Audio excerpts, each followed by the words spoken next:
Hey,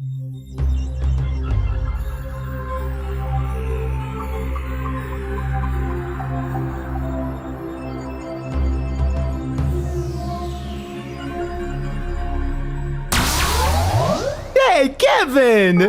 What are you doing? I'm studying for a test over the body. I don't see a body. It looks like an ordinary book to me.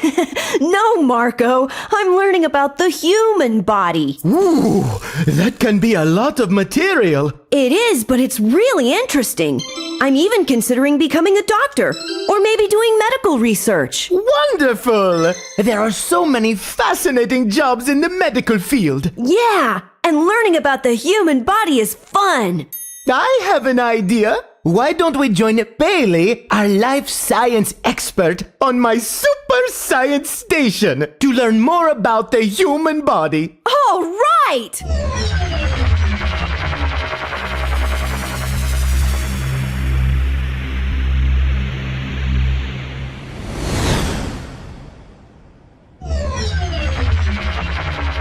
Hi guys! Welcome to the Body Systems Learning Center! Thanks, Bailey. Your body is made up of many different systems. Here at the Body Systems Learning Center, we'll take a look at how some of the systems in your body work together to keep you going. Your skeletal system keeps you from looking like a beanbag on the floor. It's made up of bones that support the rest of your body. You should be sure to get plenty of calcium in your diet. Calcium helps build and maintain strong bones. Some bones protect important, delicate parts of your body. For example, the skull is kind of like a helmet inside your head that protects your brain. Your brain is the control center for your entire body. It's part of the nervous system. Your nervous system also includes the nerves. Thin threads of nerve cells called neurons run throughout your body. I heard that the nerves carry messages back and forth. That's right. Nerves generally connect to the brain through the spinal cord inside your backbone. Sensory nerves send messages to the brain from the body. Motor nerves carry messages from the brain to all the muscles and glands in your body. Exactly. And it's your muscular system that allows you to move. Many of your muscles are attached to your bones with tendons. These are called skeletal muscles. But there are other kinds of muscles that help move things inside of you, like food or blood. Isn't blood part of the Circulatory system? Yeah, that one. The circulatory system is an organ system that moves nutrients, gases, and waste to and from cells. The circulatory system is also called the cardiovascular system. It includes the heart, the blood, and blood vessels. Blood is the fluid that circulates around the body, bringing to your cells the nutrients and gases your body needs. Blood also gets rid of the waste your cells produce. Wow, blood is pretty important. But wait, there's more. Some cells in the blood help fight diseases, and the circulating blood also helps maintain your body temperature. The heart is the main engine of the circulatory system. It's a large muscle made of 4 different chambers, 2 on the right and 2 on the left. The right side of the heart pumps deoxygenated blood into the lungs so that carbon dioxide can be dropped off and oxygen can be picked up. The left side of the heart pumps the oxygenated blood all the way to the rest of the body. That's why the left side of the heart is bigger than the right. It has to work harder. Are there any other parts of the circulatory system? I'm glad you asked. The arteries and veins are tube-like vessels. Arteries take blood from the heart, and veins bring blood back to the heart. And each time the blood circulates from the heart out to the body, about 20% of it goes through the kidneys.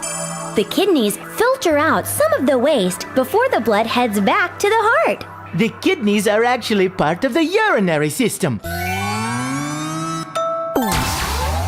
The urinary system removes waste from the blood, converts it to urine, and stores it until it's tinkle time. Marko.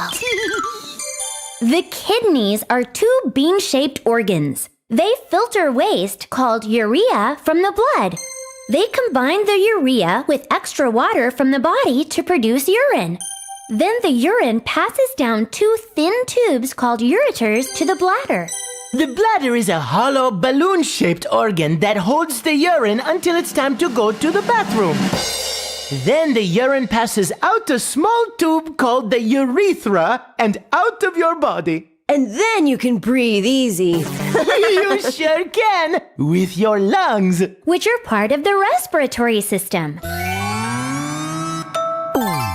The respiratory system allows oxygen into the blood and lets carbon dioxide leave the blood.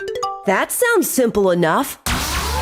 But let's go through all the parts of the respiratory system so we can understand how it works. This large muscle attached to the lungs is called the diaphragm. When it contracts, the lungs pull in air and you take a breath. Air enters through the nose into the nasal cavity. As it flows through the nasal passages, the air gets filtered, warmed, and moistened. Mucus along these passages traps dust and particles in the air to clean it before it gets to the lungs. After the nasal passages, the air travels past the larynx, or voice box. Then the air moves down the trachea, or windpipe. The trachea joins the upper respiratory tract to the lungs. If you gently touch the front of your throat, you can feel the trachea. Nice, Marko! Your description of the upper respiratory system is like a breath of fresh air. But let me tell you what happens once the air gets into the lungs. At the bottom of the trachea are two large tubes. These tubes are called the main stem bronchi. One goes into the left lung, and the other goes into the right lung. Each main stem bronchus then branches off into tubes, or bronchi. They get smaller and smaller, like branches on a tree. The tiniest tubes are called bronchioles, and there are about 30,000 of them in each lung. Each bronchiole is about the same thickness as a hair. At the end of each bronchiole is a special area that leads into clumps of tiny air sacs called alveoli. There are about 500 million alveoli in your lungs. Each alveolus has a net-like covering of small blood vessels called capillaries. These capillaries are so tiny that the cells in your blood need to line up single file just to get through them. Whoa, capillaries are really tiny. Yes, they are. The alveolus is the pickup place for oxygen, which the cells in your body need to work. And they're also the drop-off place for carbon dioxide, which is a waste product from your cells. Hey, that's the exact opposite of what plants do. Smart boy! I like the way you think. Your lungs are important for breathing, but they are also important for talking, which I just love to do. We know, Marko. Above the trachea is the larynx, or voice box. Across the voice box are two pieces of tissue called vocal cords. When the vocal cords are open, air flows through freely. When they partially close, as you exhale, they vibrate to make sounds. Hey, that's pretty cool. Sounds like your tummy wants to talk. I guess I'm a little hungry. Perfecto! Let's talk about the digestive system while you eat this orange. We'll talk about where that orange will travel as it makes its way through your digestive system. Your body actually gets ready for digestion before you eat. Just seeing or smelling food creates saliva or spit in your mouth. When you eat food, the saliva breaks down the chemicals in the food a little. Your tongue helps out too, pushing the food around while you chew with your teeth. When you're ready to swallow, the tongue pushes the mushed up food toward the back of your throat and into the opening of your esophagus, the second part of the digestive tract. The esophagus is a stretchy pipe that's about 10 inches long. It moves food from the back of your throat to your stomach. When you swallow, a special flap called the epiglottis flops down over the opening of your windpipe to make sure the food enters the esophagus and not the windpipe. Muscles in the walls of the esophagus move in a wavy motion to slowly squeeze the food through the esophagus. This takes about 2 or 3 seconds. Your stomach is attached to the end of the esophagus. It's a stretchy sack shaped sort of like the letter J. It has 3 important jobs: to store the food you've eaten, to break down the food into a pulpy liquid mixture, and to slowly empty that liquid mixture into the small intestine. The stomach is like a mixer, churning and mashing together all the small balls of food that come down the esophagus into smaller and smaller pieces. It does this with help from the strong muscles in the walls of the stomach and gastric juices that also come from the stomach's walls. In addition to breaking down food, gastric juices also help kill bacteria that might be in the food. This small intestine is a long tube with about a 1-inch diameter. It's packed inside you beneath your stomach. An adult small intestine is about 22 feet long. The small intestine breaks down the food mixture even more, so your body can absorb all the vitamins, minerals, proteins, carbohydrates, and fats. The small intestine can help extract these nutrients with a little help from the pancreas, liver, and gallbladder. Those organs send different fluids to the first part of the small intestine. These juices help to digest food and allow the body to absorb nutrients. The pancreas makes enzymes that help the body digest fats and protein. A fluid from the liver, called bile, helps to absorb fats into the bloodstream. And the gallbladder serves as a warehouse for bile, storing it until the body needs it. Food may spend as long as 4 hours in the small intestine. During that time, the food becomes a very thin, watery mixture. Nutrients in the food are absorbed into the blood and go to the liver. The leftover waste, or the part of the food your body can't use, goes on to the large intestine. The nutrient-rich blood comes directly to the liver for processing. The liver filters out harmful substances or wastes and turns some of the waste into more bile. The liver even helps figure out how many nutrients will go to the rest of the body and how many will stay behind in storage. For example, the liver can store certain vitamins and a type of sugar your body uses for energy. At about 2.5 inches across, the large intestine is thicker than the small intestine, and it's almost the last stop on the digestive tract. Like the small intestine, it is packed into the body and would measure 5 feet long if you spread it out. Let's not try that. The waste passes through the part of the large intestine called the colon, which is where the body gets its last chance to absorb the water and some minerals into the blood. As the water leaves the waste product, what's left gets smaller and harder as it keeps moving along until it becomes a solid. The large intestine pushes the waste into the rectum, the very last stop on the digestive tract. The solid waste stays here until you are ready to push it out. Wow, that's a lot of information to learn. I think I can make it a little easier to digest.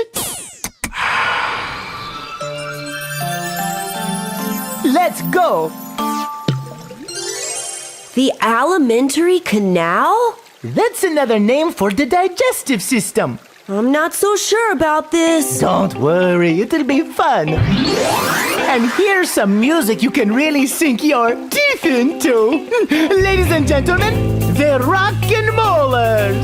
Yeah, let's travel through the Alimentary Canal and learn about digestion now. Into your mouth you put your food. Your tongue pushes it back after it is chewed.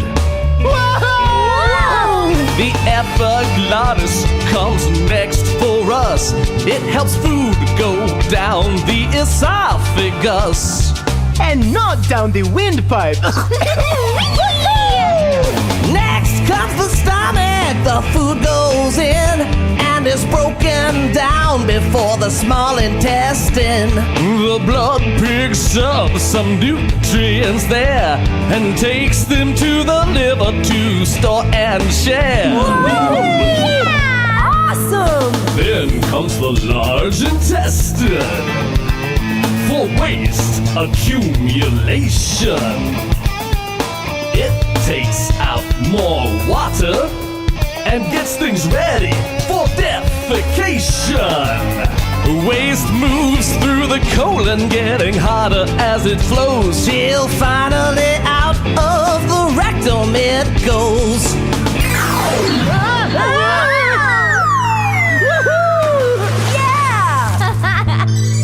Wow, that was fun! We're not finished yet.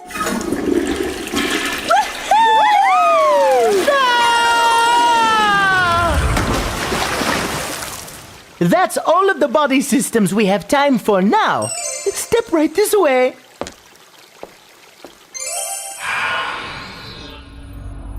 What's this place? It's the Sensory Learning Center. This stuff looks cool. This stuff is cool.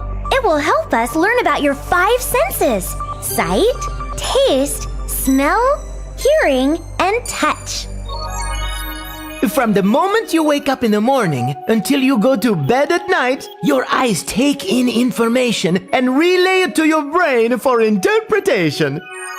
When you look at an object, you are actually seeing the light that bounces off the object and into your eyes. The light enters your eye through this transparent protective layer called the cornea. Then light passes through the dark round opening in the center of your eye called the pupil. I've noticed in the mirror that sometimes my pupils are large and sometimes they get smaller. That's because of the muscles in the iris, or the colored part of the eye. By expanding and contracting, the iris can change the size of the pupil according to the amount of light that's around you. When you're in bright light, the iris expands and the pupil becomes smaller. Ah, but if it's dark, the iris makes the pupil larger to let in more light. You've got it! The muscles of the iris adjust the size of the pupil and determine how much light enters the eye. Just behind the pupil is the lens. With the help of muscles, the lens actually changes shape to bring things into focus. If you're looking at something up close, the lens will become thicker. But if you are admiring something far away, the muscles will squeeze the lens to make it thinner, so that you can see the image clearly. I get it. The muscles around the lens of my eye kind of act like the automatic focus of a camera. Exactly! After the lens, the image travels through the vitreous humor. Not that kind of humor. The vitreous humor, or just vitreous, is a jelly-like substance that fills your eye. The light travels through it onto the back surface of the eyeball called the retina. The retina has over 100 million light-sensitive cells called rods and cones. Rods identify shapes and work best in dim light. They aren't very good at detecting color. Cones, on the other hand, identify color and fine details. They work best in bright light. Both of these types of cells send information to the brain through the optic nerve. The amazing thing is that when images go through the lens, they are turned upside down. It's the brain's job to turn the image right side up and then tell you what you are seeing. The brain does this in a special place called the visual cortex. Because your eyes are so important, they have many features to protect them. The eyebrows help block sweat from running into your eyes. Eyelashes help keep out small dirt and dust particles. And eyelashes also protect your eyes from sunlight or bright lights. Your eyelids sweep dirt from the surface of the eye when you blink, and they help protect your eyes from injury. Tears constantly bathe the front of your eye to keep it clean and moist. I think I see how important the eyes are. Let's move on to the sense of taste. There are 4 main taste sensations: sweet, salty, sour, and bitter. But some experts add a 5th, called umami, or savory. Most of the receptor cells for taste in humans are found on the surface of the tongue and along the soft palate. Some people used to think that different parts of the tongue could only detect certain tastes. But scientists now know that any taste sensation can come from any area of the tongue. Most of your sense of taste is really about your sense of smell. Huh? What Marko is trying to say is that most of the time when you think something is delicious, it is because you like its smell. You're smelling food not only before you take a bite, but also while you are chewing. Odor molecules from the food inside your mouth float upwards on a remarkable smell journey. Special cells in your nose recognize tiny odor particles floating in the air. These molecules can come from things like food or flowers. Or even stinky things. Ew! Many odors aren't single scents or single kinds of molecules, but a mixture of different things. As you breathe in, air passes through the nasal cavity. I remember. That's where the air gets filtered, warmed, and moistened. Right! The odor chemicals that you inhale reach an area on the roof of your nasal cavity called the olfactory epithelium. It's covered with millions of microscopic nerve cells that can detect smell. These nerve cells connect into the olfactory nerve, which takes smells to the olfactory cortex in your brain. If your nose is at its best and you don't have a cold, you can tell the difference between as many as 10,000 different smells. That's amazing! It certainly is. Hey, when talking about our sense of smell, I noticed the word olfactory several times. Good observation, Kevin. Olfactory is a useful vocabulary word. Olfactory means related to the sense of smell. Now, let's talk about how your ears work. When an object makes a noise, it sends vibrations speeding through the air. Those vibrations are also known as sound waves. Your outer ear funnels these vibrations into your ear canal. As the vibrations move into your middle ear, they hit your eardrum and cause it to vibrate. The eardrum is also called the tympanum. It is smaller and thinner than the nail on your pinky finger. That is small. When your eardrum vibrates, it passes along the sound vibrations to the 3 smallest bones in your body: the hammer, then the anvil, and finally the stirrup. The stirrup passes the vibrations into a coiled tube in the inner ear called the cochlea. The fluid-filled cochlea contains thousands of hair-like nerve endings called cilia. When the stirrup makes the fluid in the cochlea vibrate, the cilia move. If destroyed by loud sounds, these cilia never grow back. So that's why my mom doesn't want me listening to loud music. Right! Different cilia are specialized to detect sounds at various frequencies. They send this information to the brain through the auditory nerve. Your brain makes sense of the messages and tells you what sounds you are hearing. Your ears also help you keep balance. Near the top of the cochlea are 3 loops called the semicircular canals. These fluid-filled loops are pointed upward, diagonally, and horizontally. When you move your head, the liquid in the semicircular canals moves around. It pushes against hair-like nerve endings, which send messages to your brain. From these messages, your brain can tell how your body is moving. If you have ever felt dizzy after riding a carnival ride that spins, It was probably because the liquid inside these semicircular canals swirled around inside your ears. This made the hairs of the sensory cells bend in all different directions and send confusing signals to your brain. Whoa! Oops, that made me feel a little dizzy. Made you feel, huh? Then why don't we talk about a different kind of feel? Your sense of touch. Your skin is the largest sensory organ of the body. The most common types of receptors found in your skin are heat, cold, pain, pressure, and touch. Many people think of pain as being bad, but pain receptors actually help keep you safe by telling your brain that a part of your body is being harmed. This is probably the reason we have more nerve endings for pain than any other type. Have you ever noticed that some parts of your body are more sensitive than others? Yeah, even a tiny paper cut on my finger can be really painful. That's because there are more receptors in some areas of your skin than in others.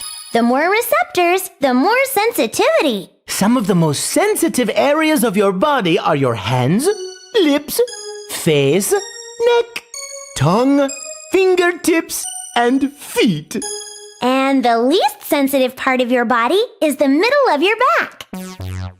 Thanks, guys. I've learned a lot about the human body today. We'll see about that. Let's play the Body Wheel!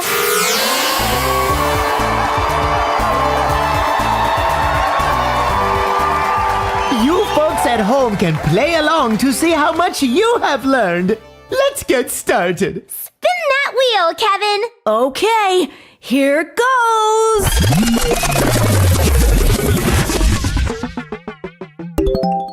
The circulatory system. Read the question, Bailey.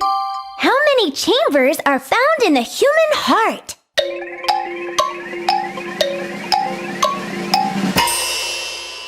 4.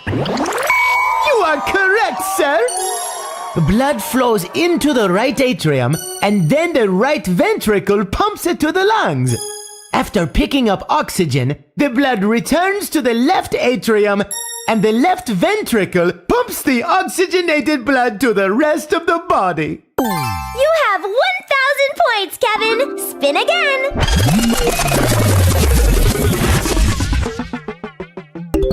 Don't be nervous. Just kidding. I know you'll do well with this question on the nervous system. What kinds of nerves send messages to your brain from your body?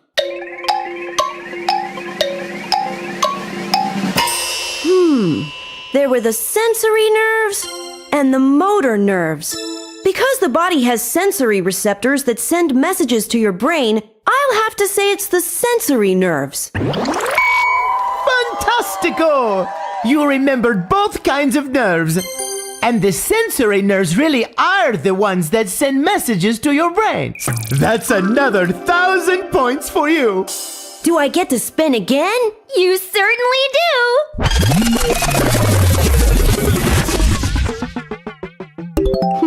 Ooh, this is not my strong suit. Can I buy a bowel? Very punny. Read Kevin his question about the muscular system, Bailey. What kinds of muscles help you move?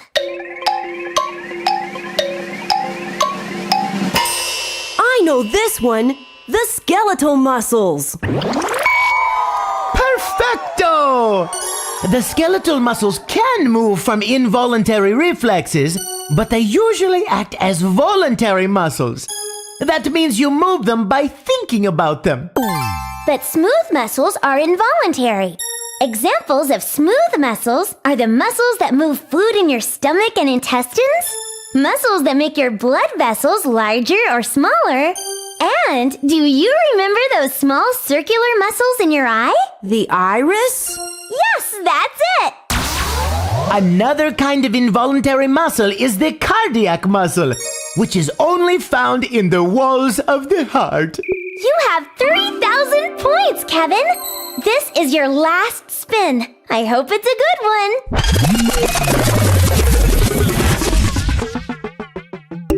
Ah, what a breath of fresh air! Bailey, the question, please. This one's worth 2,000 points. What structures in the lungs take oxygen into the capillaries?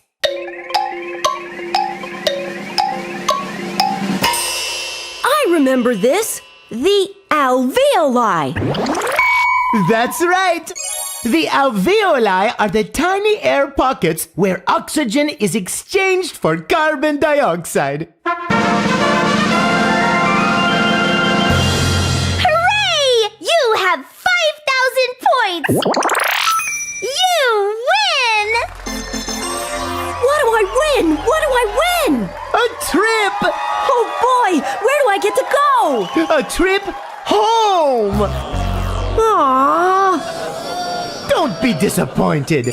This is a trip in style. This is awesome! Where do I get on the spaceship? Spaceship? There's no spaceship!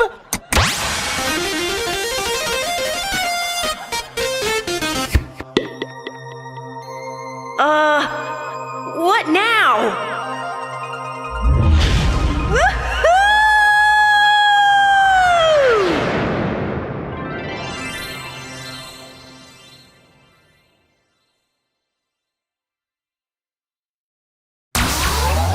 Hello everyone, Mike Mechanical, your friendly mechanical pencil here. Let's look at some questions about the human body with Marko, Kevin, and Bailey. You might see some questions like these on a life science test.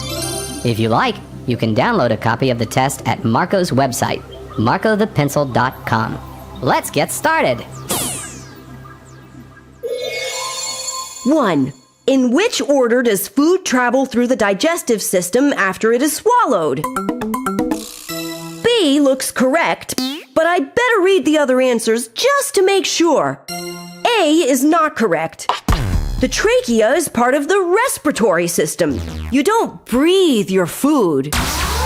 Not unless you want to get choked. C is wrong too. No way does the stomach come before the esophagus. And D has trachea in the list again. So our answer is B.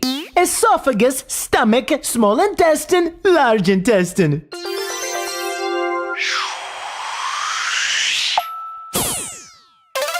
I like the way you are carefully examining each answer before making your choice. Thanks, Marko. 2. Which best describes the primary role of the lungs in the respiratory system? A. The lungs exchange carbon dioxide for oxygen. That is an important role of the lungs, but I'll look at the other choices to be sure this is the best answer. B. The lungs are necessary for people to talk. That's true, but it doesn't seem like the primary or most important role of the lungs. Nope. How about C? The lungs house the bronchioles and the diaphragm. Hold on. The diaphragm isn't inside the lungs. This one is wrong. That means D, all of the above, can't be right. Our best answer is A.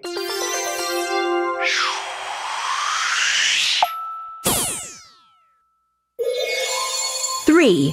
Which system is responsible for transporting nutrients, gases, and waste to and from the cells in the body? Let's see. All of these systems move things around in the body, but the only one that actually transports nutrients to the cells and takes gases and wastes away from the cells would have to be the circulatory system. It includes the heart, the blood, and the blood vessels. Sounds like A is our answer. You are so smart, Kevin. Let's quickly review these other systems in the question. The respiratory system helps exchange gases to support life. In humans and other mammals, this provides oxygen to the blood and removes carbon dioxide and other gaseous wastes from the blood. The digestive system turns the food you eat into useful nutrients. And the urinary system, you may recall, produces, stores, and eliminates urine. Bailey, you're kind of showing off, don't you think? Why, thank you, Marko. Why don't you read the next question, Kevin? 4. Jackson broke his arm playing soccer. What conclusion can Jackson make from the bar graph below? Oh boy, a graph question. Yeah, we see a lot of those in my class. And sometimes they can be a little confusing. I will help you through it. What do you notice right off? It looks like they're comparing the amount of calcium in some food servings. Is there anything you notice about the bars? A cup of plain yogurt is way above the other foods for the percentage of daily calcium that it provides, although Swiss cheese is not too far behind. Hey, Bailey told me that calcium is important to build and maintain strong bones. That means it would probably help repair a broken bone. It sure would. Now read the answers to find the best conclusion about the graph. A. He should avoid yogurt so that his arm will have a better chance of healing. No way! That would be the opposite of what Jackson would want. Avoid means that you don't do it. B. Swiss cheese would be a better choice than yogurt to provide more calcium. No. The graph shows that Swiss cheese has less calcium than yogurt, even though Swiss cheese has more calcium per serving than some of the other foods. C. Yogurt would be the best choice to get the most calcium. That sounds right, but let me read the last answer just to make sure. Reading all of the answers is always a good test-taking strategy. D. Jackson should avoid pinto beans and broccoli. Oh no, Marko! Now I'm confused. Should Jackson avoid those foods since he needs lots of calcium? Are you saying he should just eat yogurt all the time? No, that would get boring. Besides, it wouldn't be healthy to only eat yogurt. Even though it's not my favorite food, I eat broccoli because it provides lots of healthy nutrients, like vitamins and antioxidants. And pinto beans have protein and fiber. Jackson wouldn't want to avoid broccoli or pinto beans necessarily. I'll stick with answer choice C. Magnifico! I like the way you use good reasoning to arrive at your answer, and you considered all of the choices. All right, that was fun. For more great learning adventures, you can visit my buddy Marko's website, www.markothepencil.com. See you later!